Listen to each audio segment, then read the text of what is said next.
Go.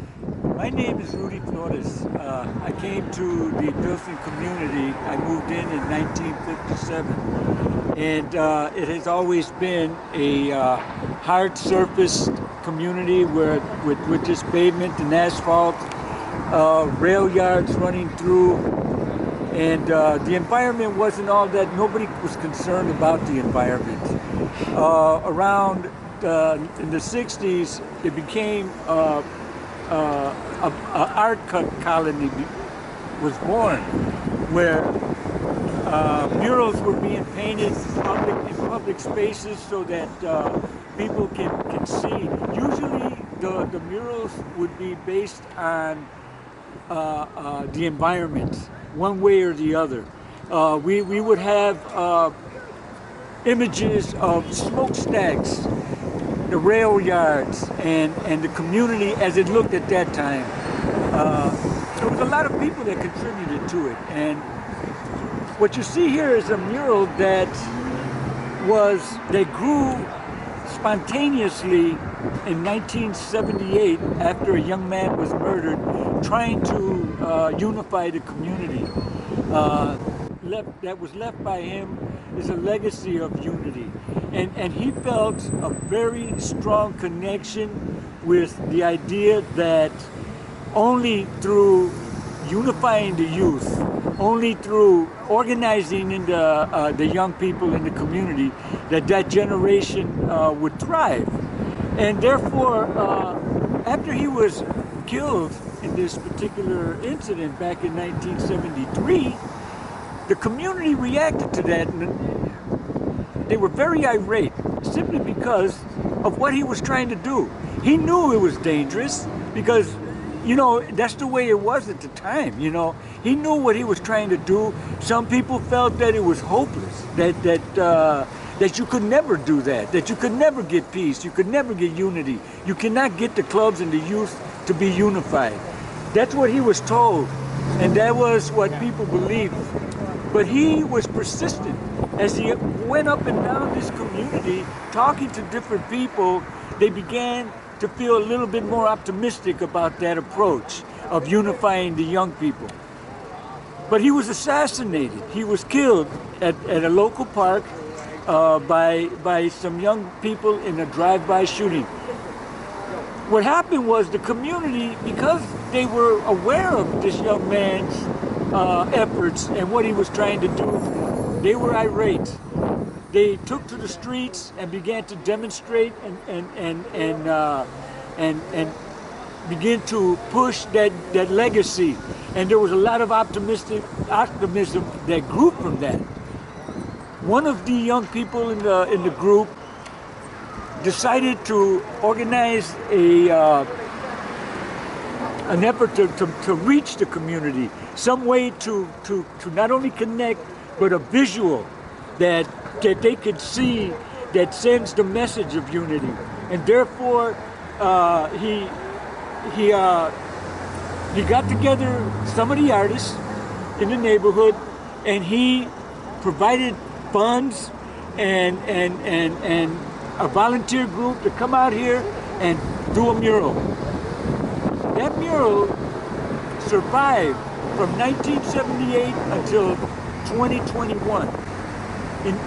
And now what we're trying to do here at this mural, which is called, after his namesake, it's called the Boogie mural. That was his name of the young man. His name was Little Boogie. So they decided to memorialize that effort that he had made. And they put his face up here, and they began to say that we need to unite. He decided that this would be one way of keeping it in people's minds, the efforts that were made back in 1970s, the early 1970s. So what we're trying to do with this mural here today is we're trying to restore it to a point where it's going to sustain that same legacy to the young people. So, because the people of this next generation need to know the history.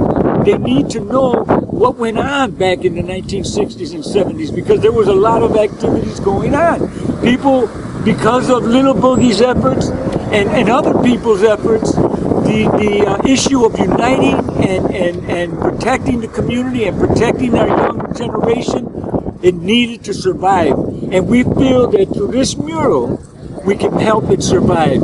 We are hoping that we can put something up here that people will begin to question and look at the whole concept and the whole idea of unifying the community so that we can be solid in the efforts to create unity in the community. As you can see,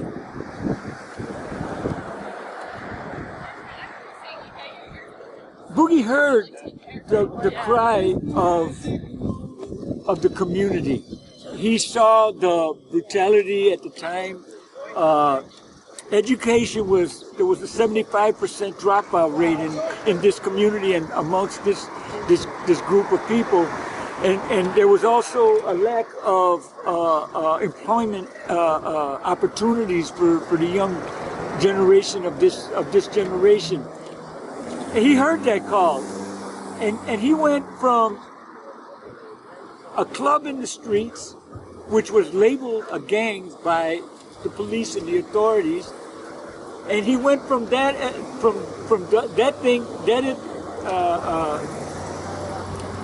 his energy went from that area to becoming active. He began to walk the community and organize the young people around these efforts. As you can see, he gave his life up, uniting my people against a common enemy. He wanted to break the chains that keep our people down, and for that, he gave his life. We hope that this message will resonate to the next generation, and that for the next 50 years that people will begin to see that you can unify the community, that that it can happen, but you need to put that message out, and it needs to come out strong.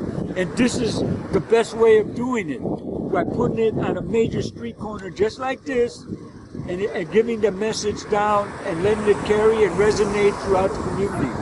It has to be, the businessmen have to get behind it as well. The politicians need to be behind it as well. And the businessmen that they're generating a lot of money. They need to put that back into the community. You know, and in education, there are people that are graduating, and what we need for them to come back to their neighborhoods, and this is the way to do it. We feel that this is the message that we need to send to the community. How you doing? You still working? Right there.